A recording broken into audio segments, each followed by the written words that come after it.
Now, I know majority of you have watched the BBC documentary Blood Parliament, and to be honest, this is something that you get to watch with a heavy heart. I mean, I was just watching it, and there's some sort of anger that develops into you, and you are like, what happened? How did we get here as a nation? The documentary exposes the role of the KDF soldiers in the death of three incredible gentlemen. This is Eric Shieni, David Shege, and Erickson Mutisia. And I get why a lot of people are watching this documentary. I mean, by the time you watch this reaction, the documentary alone on YouTube will have garnered almost 3 million views, over 20,000 comments, and it's been watched internationally. And I'm seeing even some people from other African countries, they are like, Kenya, you know, we are still standing with you. And for anyone who participated in what happened last year during the Reject Finance Bill demos, this is something you want to forget, but you can't forget because there were so many injustices that were committed. I mean, you get to watch that documentary and then even realizing that we don't even have any official report.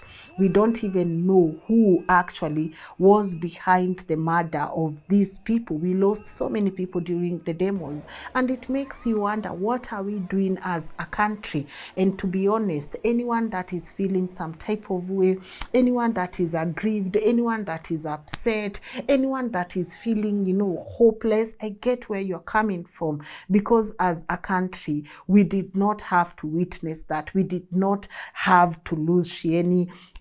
We did not have to lose David. We did not have to lose Erickson. We did not even have to lose so many other people that, you know, their deaths have not even been accounted for. You go back and you realize how much, the magnitude of the issues that we are handling as a country. And I understand our government would rather want us forget this. And I get even BBC is facing a lot of heat for releasing this documentary, because we will be taking a look at some of the criticism. Some people are saying that this is a British funded initiative. This is what the BBC does. It only portrays chaos. It does not focus on our art scene, the entertainment, etc. Yeah, those are people's opinion. But if you are there, if you were alive last year, and if you witnessed what happened, please make me understand, what is it in this BBC documentary that is unjust, that is unfair, that is scripted? Because are we saying that the people we saw demonstrating in the streets, you know, that's AI? Are we saying the gunshots, that's AI? Are we seeing the people that were buried after, that's AI? I mean, I get that we would want to criticize this documentary. We would want to bring one or two conspiracy theories in this documentary. But one of the things that I've not even seen the critics address is, are we saying that those deaths did not happen? Are we saying that we did not lose all those people? Like, we were there in the streets. Personally, I attended those demos. I know what was happening. There is nothing dramatized there. That is the reality of our nation. And this is the reality that some of the politicians have a hard truth admitting to, that this actually happened in our lives. And this affected people across the counties. And this is not something that we as a nation might forget anytime soon. But let's get into some of the reactions. As I said, the documentary has received massive positive reactions. I think even reading the comment of one of the cousins on that documentary, it really broke my heart when I saw someone, this is John. John is actually a cousin to Shieni, and he said, as someone personally affected by these events, having lost my cousin Eric Shieni, I find this documentary both painful and necessary. It offers a sense of closure while acknowledging the deep hurt we still carry. I sincerely thank BBC for this powerful and courageous work. And you would get why he's saying that this documentary offers a sense of closure, because almost a year later, no one is telling us who was responsible for those deaths. No one is even according the family the respect they deserve, the closure they deserve. No one is talking about it. And this is what happens also in this country. We go through traumatizing events and the government just thinks it's okay for us to continue living our life. We hide that under the carpet because it happened. We can't change that and we need to move on. But I think times have changed, and that's not what we need to do as a country. So again, maybe to look at another reaction, Carol said, my daughter has never healed after losing her closest friend, Eric Shieni. I watch as she cry her heart out with their photos in her bedroom. Even therapy would not help her. Ruto will never know peace. Continue resting in peace, our hero. And that's a parent who is witnessing her daughter, the lowest of lows. There's nothing that can be done to calm her heart right now, because these people that lost their lives, they were friends, they were sons, they were husbands. I mean, it was so devastating to watch this and just realize as we were running, as people were demonstrating, that this could have been any of us.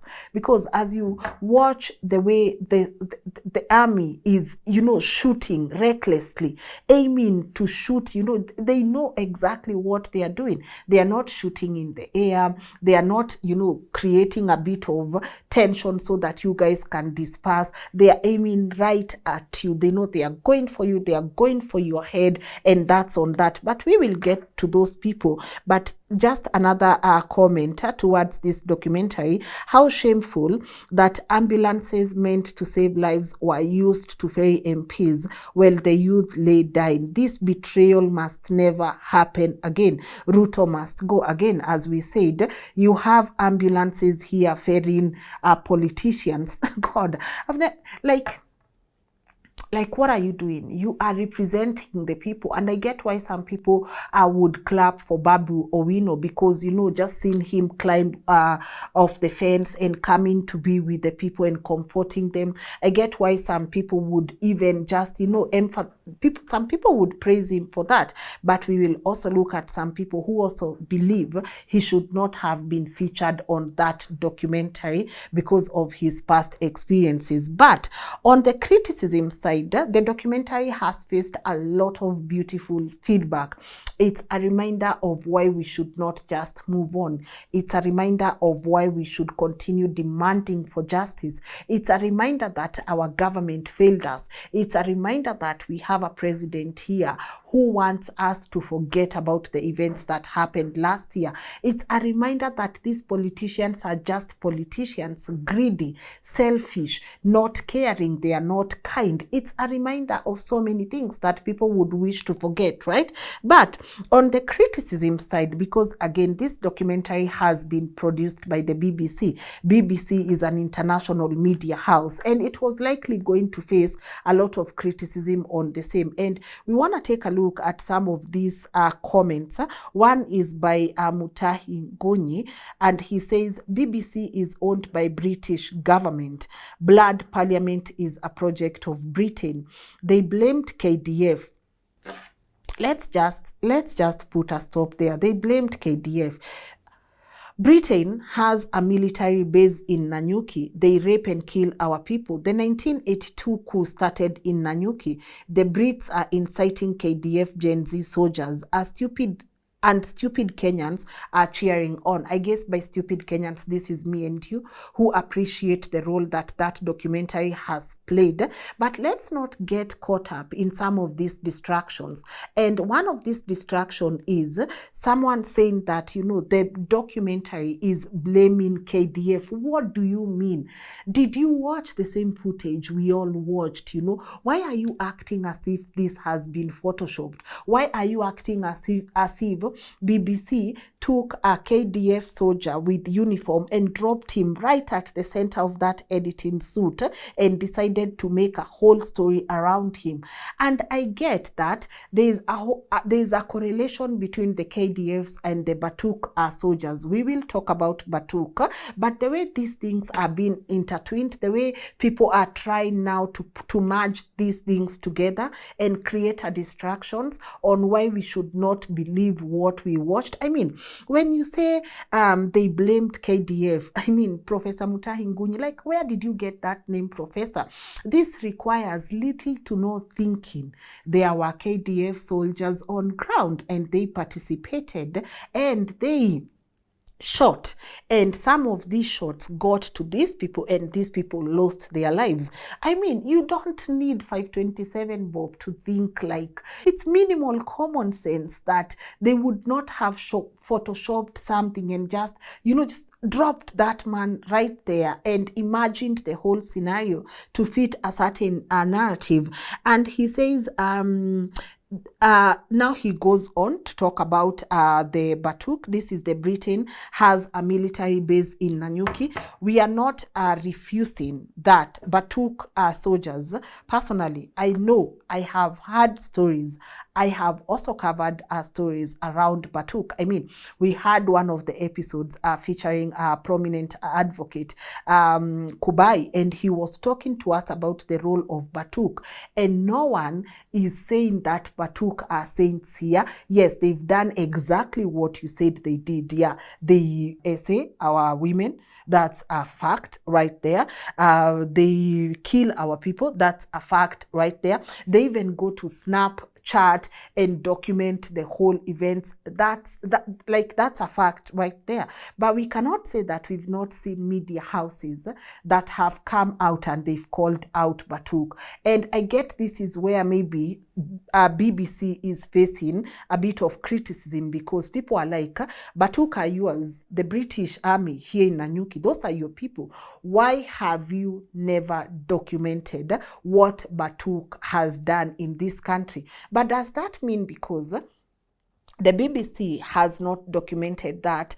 Like, I really want your honest opinion on this. Do you think the BBC went after KDF and they should have done the same? Like, maybe yesterday release a documentary on Blood Parliament and today release a documentary on Batuk vices in our country. Is that what you would have loved to see? Personally, I would have loved to see that. But just because that has not happened yet does not mean that I go on and completely dismiss a Blood Parliament. Like, I don't know. The whole thing that this is a British sponsored initiative to create chaos in Kenya, create tension in Kenya, I think it's a bit far-fetched, because these things were witnessed by majority of us. You see hundreds of thousands of people marching last year. Those are real people, and we documented that, and we were in the midst of those people. They were not like animated figures in these protests. Those were real people. So to say that this might not have happened because now BBC has made a whole documentary around it, I think it's a bit selfish and very unprofessional. Let's also take a look at what Francis Gaido tweeted. Francis did say, the only trustworthy Muzungu piece of is a dead one. The BBC Africa docu-scam is a state-sponsored psyop using shameless profiteers Boniface Mwangi and Hanifa as their props. During the next Occupy State House protest, we should also target BBC offices at the British High Commission. They are the primary enablers of our oppression. To those saying I'm jealous for not being featured, kindly note that I don't collaborate with state-sponsored traitor media. How do I dignify a media house which actively casted doubt on reports of genocide, stroke mass murder with my presence? The first ever finance bill related post that Hanifa ever did was on June 15th, while Boniface Mwangi was on June 10th. How the hell can they emerge as the voices of the movement and revolution? And we started unpacking the 2024 finance bill in March of the same year. This is rubbish. Again, Francis Gaido, of course, he doesn't say that the unpacking of the finance bill did not happen, but also what he's questioning is, why would the BBC feature people like Boniface Mwangi and Hanifa? I don't want to go through it, but I believe also, the credibility of Boniface Mwangi and Hanifa surrounding the protest has really been questioned. Even Boniface Mwangi's move telling people, please don't march to State House, Hanifa I saw this also in the documentary. Some people are really not buying her whole participation in the documentary, and some people actually said, even her emotions were really fake in the documentary. There was no energy in it, etc., etc. So you would understand why someone like Francis Gaido would definitely say, I'm not buying it. Because I remember also just seeing a couple of comments where people were like, I just saw Boniface Mwangi and I saw Hanifa and I just logged out of the documentary completely. Some people are not buying into this whole activism. They are not buying into this whole, Boniface Mwangi and Hanifa are the heroes of this story, because some people feel betrayed. Some people actually felt betrayed in the process. So I would also love to hear your opinion on that. Do you think if this documentary had not featured people like Boniface Mwangi or Hanifa, do you think it would have added to the credibility of this documentary? I would love to hear your views on the same, right? Francis also says he does not participate or collaborate with a state-sponsored traitor media.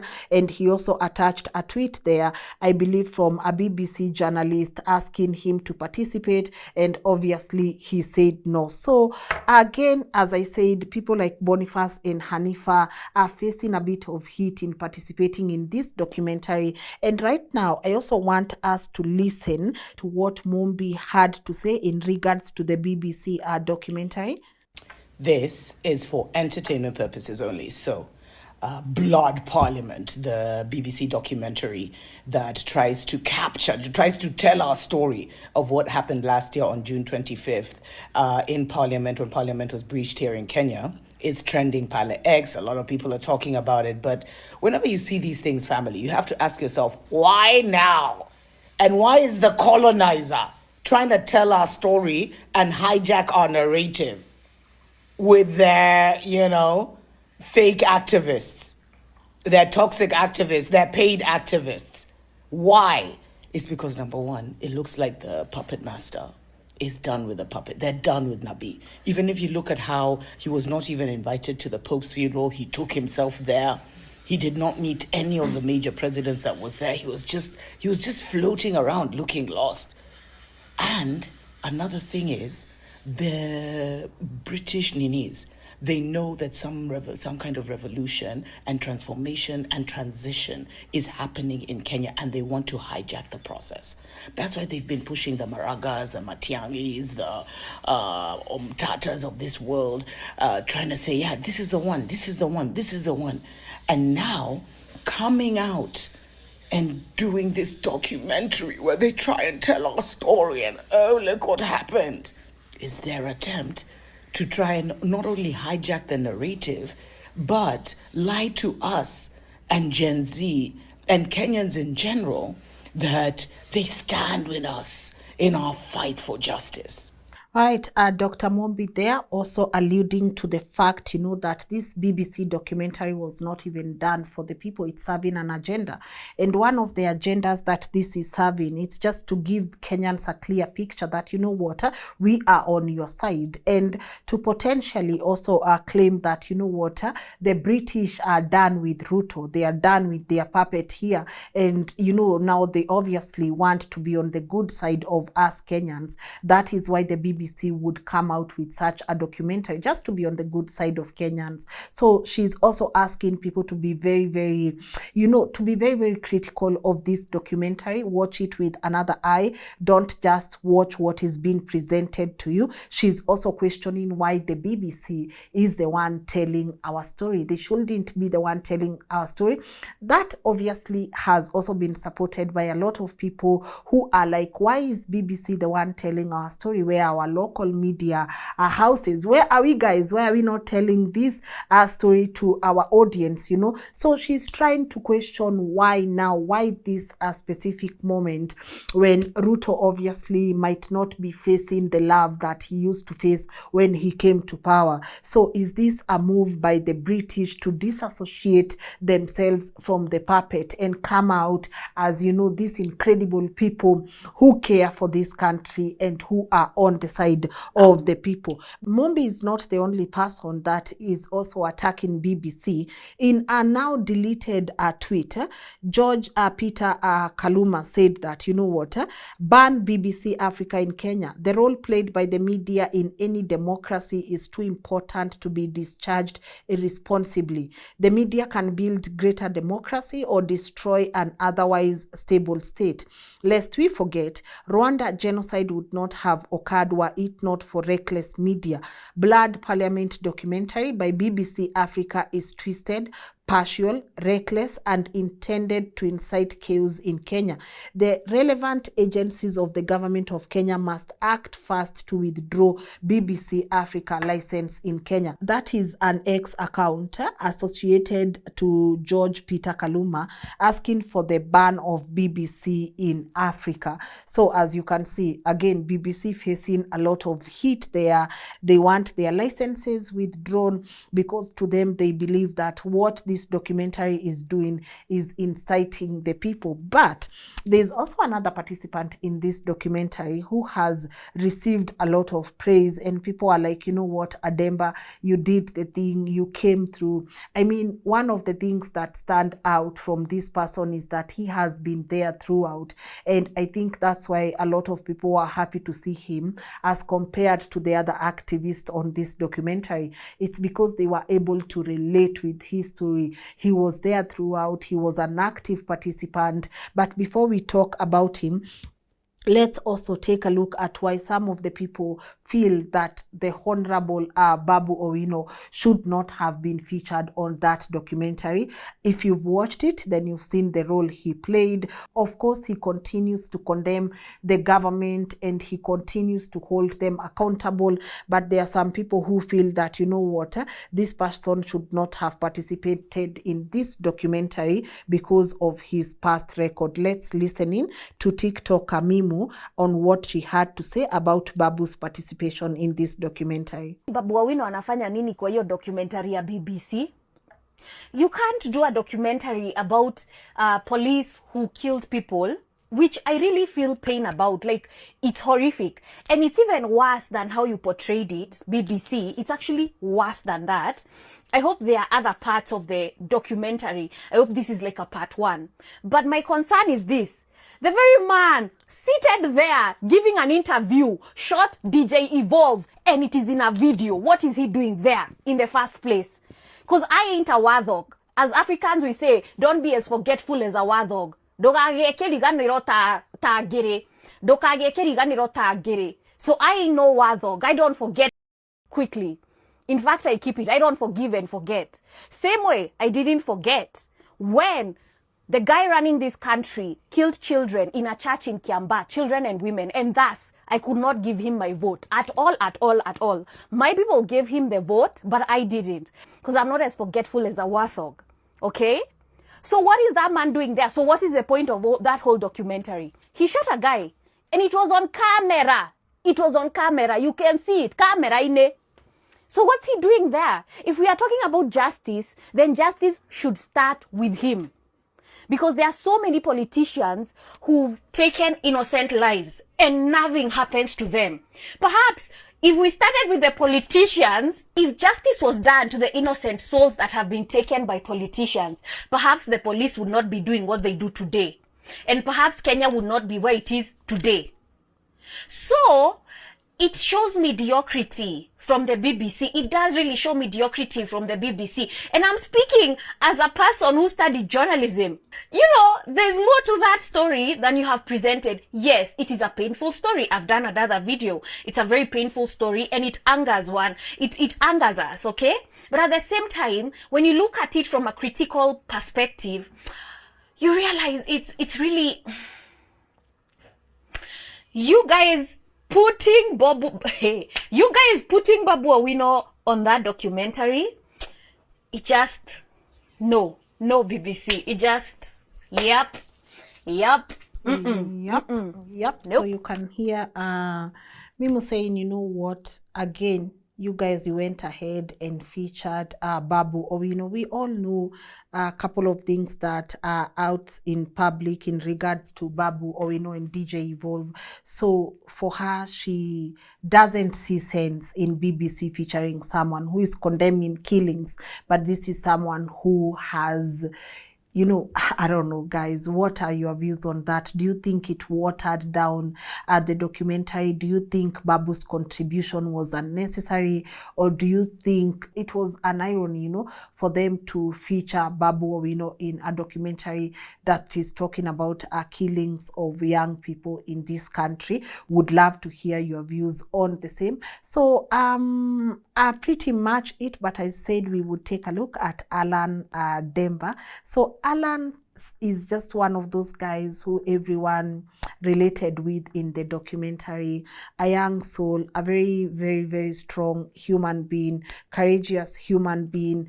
I mean, there's a tweet, there's an X account right now where he's documenting some of the things that we might even have missed out in the documentary where he participated.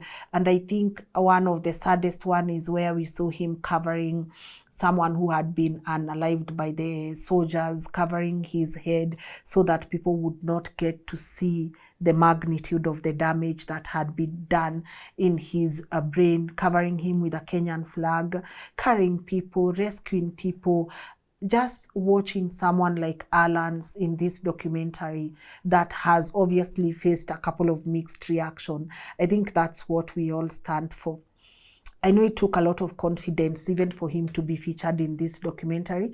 I think you guys also saw at the end during the credits, the BBC was not even able to publicly credit some of the owners of that footage because they feared for their life. So you can imagine Alan's being there and taking part and taking charge in this documentary. He made all of us question a lot of things, and just him participating in this documentary is what we all needed as a country to be unified again. Like the role he played in all this, God, may God just bless this young soul. I mean, go watch him. I know he's receiving a lot of love, especially from people on Twitter, and people are just complimenting him because these are the unsung heroes, you know, we never really got to see in all this. I know there's people who came and took advantage of this whole situation. The Tom Boyer wannabe, he just came and completely took advantage of this situation,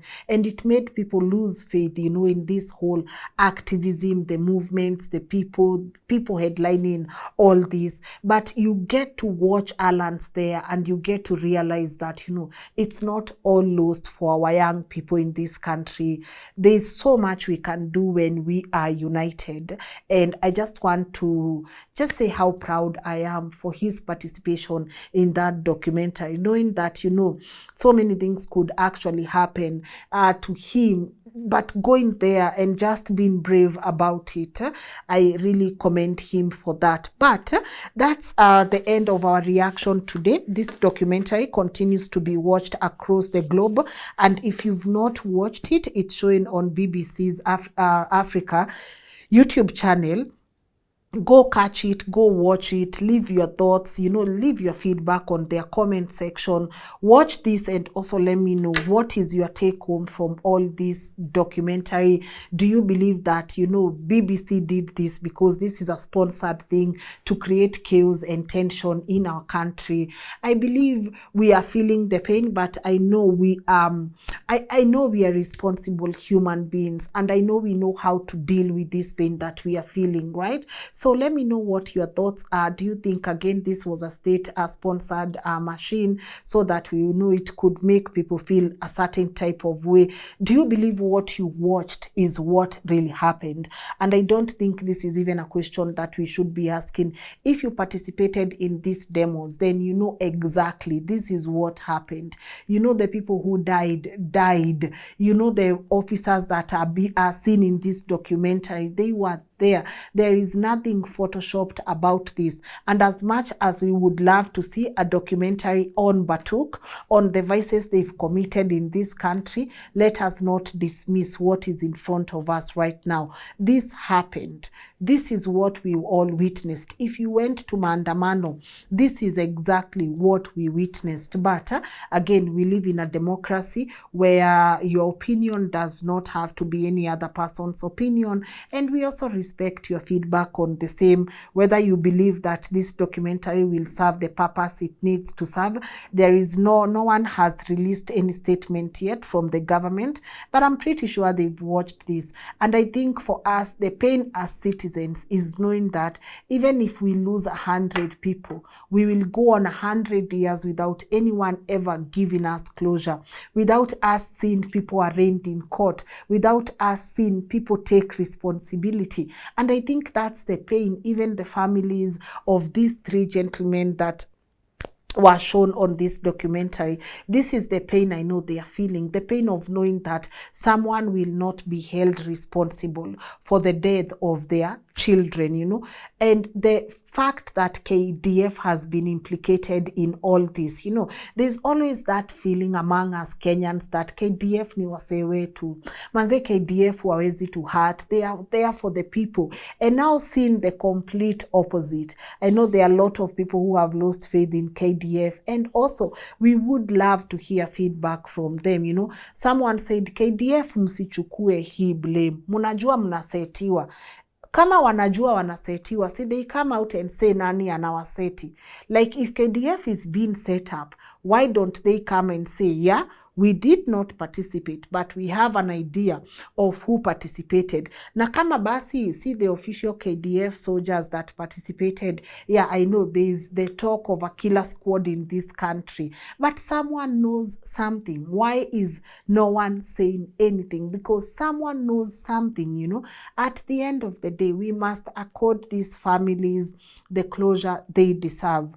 They lost their children. They lost their sons. Wives lost their husband, you know. Like there were those who are waiting to graduate. They might not graduate, you know.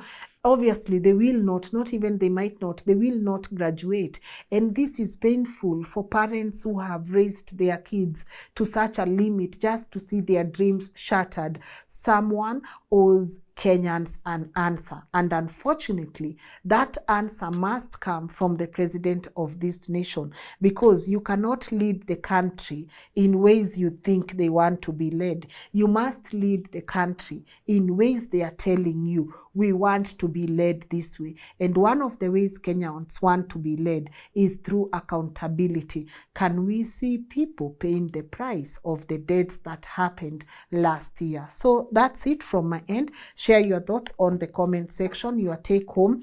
What is your pure belief in all this? Where do we go from here now that we've actually watched this documentary? Where do we go from here? Does it end here? Does it end with us commenting on the comment section? Or what are the next course of actions that we should take? I believe the government already knows what's next for them. They are people, the faces are there. Even if they are a bit blurry, these are people who can find out the people who have been implicated in that documentary. And they must start there. They must start by holding these people accountable. And I think the most unfortunate thing is that so many people have lost faith in this government. You can watch someone and you know, yes, the government knows how to get this person, but also be sad in knowing that they will not do anything about it at all.